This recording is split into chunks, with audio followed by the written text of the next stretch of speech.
My name is Vic Patel from Denver, so I'm quite honored and excited to be here at this meeting, and I have the pleasure of taking part in the navigation versus robotics type of debate or symposium, whichever way you want to describe it.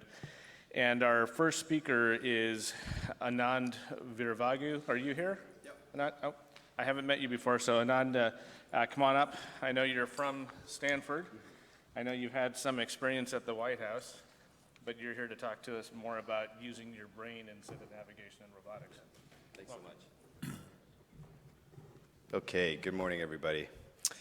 Thanks so much for the opportunity to share a little bit about my experience with robotics. I was asked to speak mostly about the challenges facing robotics and why maybe we're not ready there yet. As you can see, I'm not really a robotic user, and so this is going to be a hard talk for me to give, but I'm really excited to share with you sort of my perspective on areas where we can improve current robotic capabilities and what I think the future holds. So, my disclosures here as well. So my real disclosure is that I actually am a heavy navigation and robotics user. I tend to use navigation, robotics, or some form of computer assistance in almost every case that is instrumented, posterior lateral lumbar, thoracic lumbar.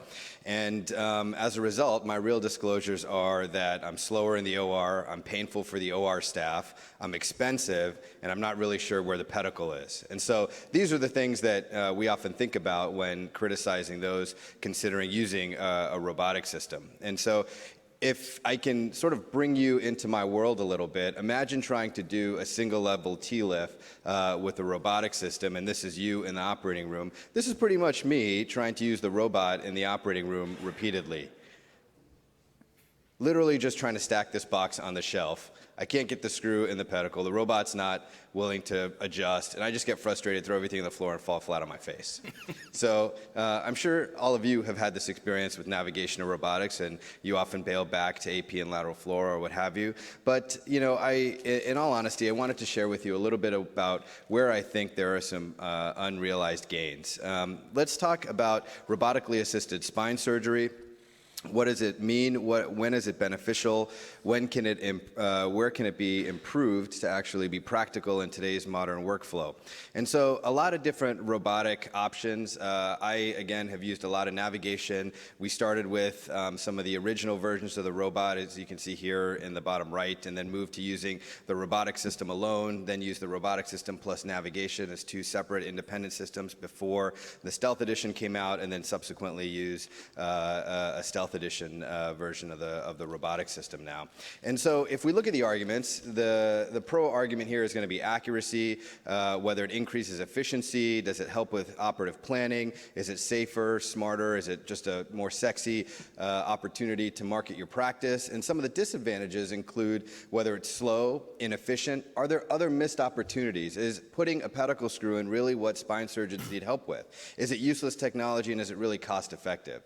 So if you look at the current robotic technology claims, you have preoperative planning via a software, pedicle cannulation tool. It's instrumentation agnostic, but most systems are becoming closed systems, meaning currently you could place K-wires and then perform an MIS surgery the way you'd want with the instrumentation you wish, but all of these systems are closing off so that they can become K-wireless. Improved efficiency and accuracy, you could do MIS, open, MIS hybrid constructs. Is it an enabler? Does it allow people who may not have experience with MIS surgery to now consider doing an MIS T-lift or percutaneous screws? Reduces the degrees of freedom in placement of instrumentation from 6 degrees to about 2 degrees, which is the in and out and the ventral and dorsal direction, and then the integration of navigation guidance. Keep in mind that a lot of these things, though, are critically important when talking about the advancements that robotics will allow for. A lot of this is not compensated for in a surgeon's time. Preoperative planning, that takes a lot of time, and it's not something that is necessarily compensated for. So I think what's important is as we start spending time doing other things that we think is safer and more efficient for the patient, that we work on a national level to make sure that these things are included in how surgeons are supported to continue their practice. So judgment of robotics is really going to be on accuracy of screw placement, efficiency of the surgical mission, its cost effectiveness, and whether there's workflow prohibition or enhancement and where its failures are. In just my personal experience, I've had failures of registration. Those have been because patients are osteoporotic. They have complex rotational deformity that the image recognition system and the auto segmentation algorithm couldn't recognize. I've had soft tissue pressure difficulties, so a single level open T-lift is probably one of the hardest cases for the robotic system to do. Inability to obtain acute angles that are planned by the software, drill guide skive, in the absence of navigation, and in a percutaneous setting, you may not know that that's happened. And then a prone versus supine preoperative CT, whether that affects the navigation guidance and registration in the operating room is still something that's being discussed. So there's a learning curve to all of this technology, and the question is, are you willing to undergo and take your patients through this learning curve? We see that, when we adopt any new tech, we always say, well, you have to do a few number of cases before you get confident in being able to do and perform the procedure as you wish. But you have to ask yourself, are you willing to put your patients through that learning curve? Is this okay for you? Is this potentially okay for you? But what about if this is okay? Is this okay? Is this part of the learning curve? So I think there's a lot that needs to be discussed in terms of adopting robotic technology and what it enables people to do. Unskilled unawareness. I thought this was a really cool title because really what they're documenting and discussing is that there is a lot we don't know about how this is going to be adopted by new users all across the country. The academic center that uses the robotic system is not the high volume center. It is not by far not the most common application of the robotic system. Single level outpatient T-lifts, MIS T-lifts, lateral position surgery, those are the surgeries that are done by volume far and away much more than the number of deformity surgeries that I do in my practice or things that we would say that some of these robotic systems are really optimized for. And so if you're thinking about putting this into an ASC, you have to figure out how to get the cost down, how to make it feasible such that it adds to the workflow and doesn't subtract. And so here, again, we go through what the surgeon experienced and the number of surgeries and the percentage of misplaced screws. This is assuming that if you were to do it with AP fluoro, if you were to do it with standard navigation technique, or if you were to do it open, that the rate of these misplaced screws may be very different only because of the learning curve. So figuring out how to optimize this learning curve so patients don't have to go through this because we as surgeons are learning a new technology, I think is going to be very important. And I don't think robotics has done that yet.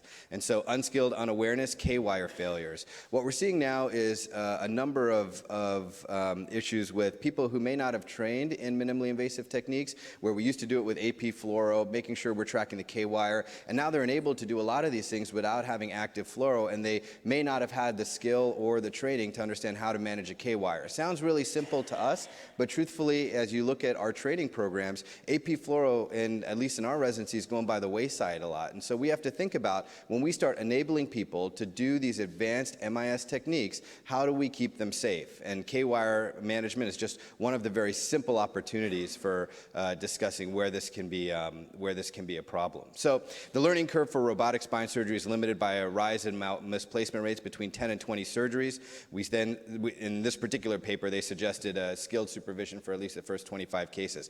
I still think that we have a long way to go in understanding how to improve the learning curve for robotics. And then if we talk about the arrival of, this was a really good review of the arrival of robotics in spine surgery published in Spine late last year. And they look at some of the data. And I think the data is actually pretty good, that robotics is very accurate. It's just that when it's not accurate, it's horribly not accurate, and you may not know. And so we're still in the world where we're trying to figure out how to close that feedback loop, because oftentimes you're not taking real-time fluoro when you're placing instrumentation because you're assuming that the robotic system understands where it is. And we have various new opportunities to provide fail-safes, such as navigation, 2 points of reference, and so forth. But I still think we're working on making sure that where the robot thinks it is, it actually is. And this is true for, I think, almost every platform that I know about. And I think one of the most important concepts here is figuring out the cost-benefit analysis, because by volume, most procedures are outpatient procedures. They're being done in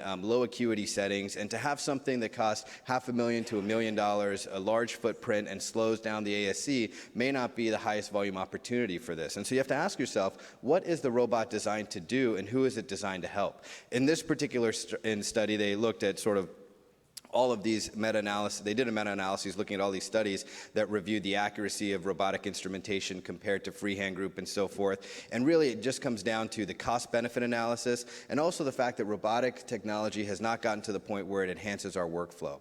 I think it's going to get there, and I think it's one of the major challenges we face, and all of us are early adopters who think about using it now, but it's something that I highlight for all of us to think about as we move forward in figuring out where we can actually improve the opportunity. This was a study done by Sin and Menger, and they looked at the cost-effective analysis of integration of robotic spine technology. And spine surgery says, hey, this is an interesting title. Let's figure out what they're talking about. And really, what they mention here is that there are a lot of opportunities for minimally invasive surgery to save on cost. And the question is whether robotic surgery enables people who ordinarily wouldn't do minimally invasive surgery to consider doing minimally invasive surgery, because now it's a little bit easier. It's a little bit more predictable. I think really, and you can see where sort of their savings are, and if you look at the length of stay, they had 50 patients converted from open to MIS cases. These things are not necessarily uniquely robotic per se, right? And in some cases, we're dealing with increased expense on the capital side. So maybe we should just teach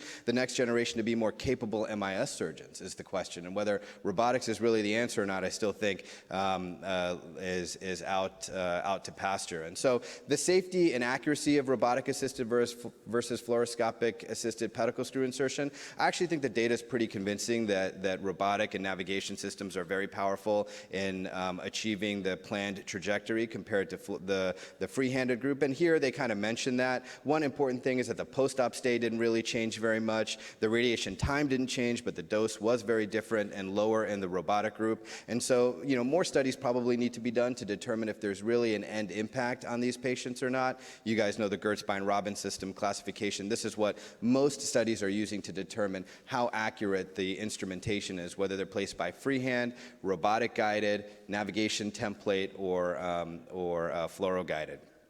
And so pedicle screw placement accuracy, 95% grade A placement in the robotic group versus 503. And there were 2 screws that needed clinically significant revision in the fluoro group out of 584. So, you have to ask yourself whether that is cost effective for the hospital and would allow the mission of the hospital to continue if it costs if it results in a significant capital investment. And so the robotic group was very accurate in its instrumentation placement. The most common direction of screw deviation was lateral in the robotic group, which is great. I think what tends to happen is the drill guide will skive lateral off the facet more often than not, and unfortunately more medial in the freehand group. And so none of the screws violated the proximal facet in the robotic group. I think that's just some of the advantages of preoperative planning, is that you can figure out where you want that trajectory to be, and the real question is whether the robot is able to execute that or not. And so to bring us back to reality, I asked a friend, and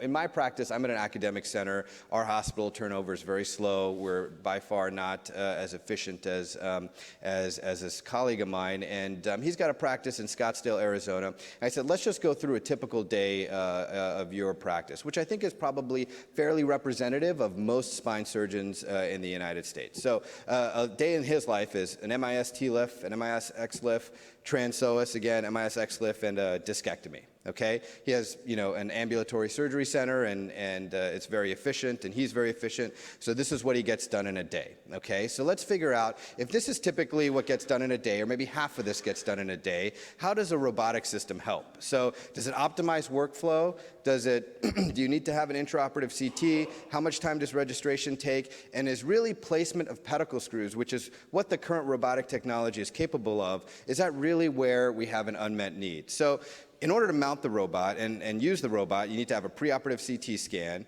You need to have the robotic arm anatomically fixated to the patient. You need to acquire images. You need to mount to the frame and have some kind of percutaneous fixation. And then K-wire insertion, or in the closed systems, no K-wire and screw insertion. That's sort of the typical workflow. So if you look at case 1, and I sort of went through with him, and he's lent me these slides, which is a description of what his day is like. This is sort of, what he would do. He has an incision time of 8 o'clock. The 4th pedicle screw in is by about 8:32. Okay, so this is generally what he says he's able to accomplish in that time period. So if we look at his case, this is how he broke down that morning. So anesthesia took about 30 minutes, positioning was 15 minutes, waiting for fluoro was 5, insertion, incision and exposure about 15, pedicle screw placement about 20 minutes or so, waiting on the microscope 3 minutes, decompression 30 minutes, waiting on fluoro 5, inner body closure turnover, 183 minutes for MIS TLIF, okay? So screw placement was about 20 minutes or so. And so if we look at this and look at it over the continuity of the day, screw placement falls somewhere in the middle, and this is how much time it took. So really what that means is, you know, he didn't get help with the lateral, didn't help him with his posterior cervical foraminotomy, didn't help with a lot of other things that he was doing in the day. And so if we look at about, 60 minutes out of 549 minutes, about 11%. And he had the lateral inner body that was done in the C8 posterior cervical foraminotomy, and obviously the robot doesn't contribute to either of those two cases either. So if we just look at his day, pedicle screw insertion was about 60 minutes, and that comes out to about 6.3% of the day, based on all the things that he's done. Not just the case, but everything he has to go through. Anesthesia time, positioning patients, waiting for fluoro, incision, and exposure. So the question is $1 million capital investment really worth the 6.3% time that it could potentially optimize? And so you ask yourself, did we miss an opportunity? What about anesthesia? What about decompression? What about turnover? What about all these other things that we can help a surgeon with that may increase the time efficiency and what they're able to get done in that day? And is pedicle screw placement really what we need? So the question becomes, robotic anesthesia. Should we think about other things that supplement the surgeon's day that may improve the workflow and may improve how quickly a patient's able to get off the table? And so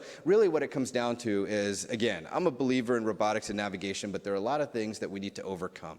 We should probably expand robotic capabilities. Can it assist with decompression? Can it guide osteotomies? Can it aid with suction, retraction, or inner body graft placement? Truthfully, the robot has actually turned the spine surgeon into a robot, right? The robot goes to where you think it wants to go, where you planned it to go, and then all you do is insert the drill guide and then insert a screw through that hole. And so the question now is, who is the robot in the room? And, my thoughts generally are that robots are cost effective. Probably not. Workflow efficient? Unfortunately, not yet. Accurate instrumentation placement? Most of the data is pretty convincing that it is accurate in instrumentation placement. Fluoro savings? I agree with this as well. I think it does result in a reduction in fluoro. And all of this is predicated on the idea that we are developing closed-loop systems so that the robot, after it's set forth and initiated to find its trajectory, has some way of confirming where it is. And I think, with the addition of navigation, with the addition of multiple reference points, we're reducing the variability that the robot gets lost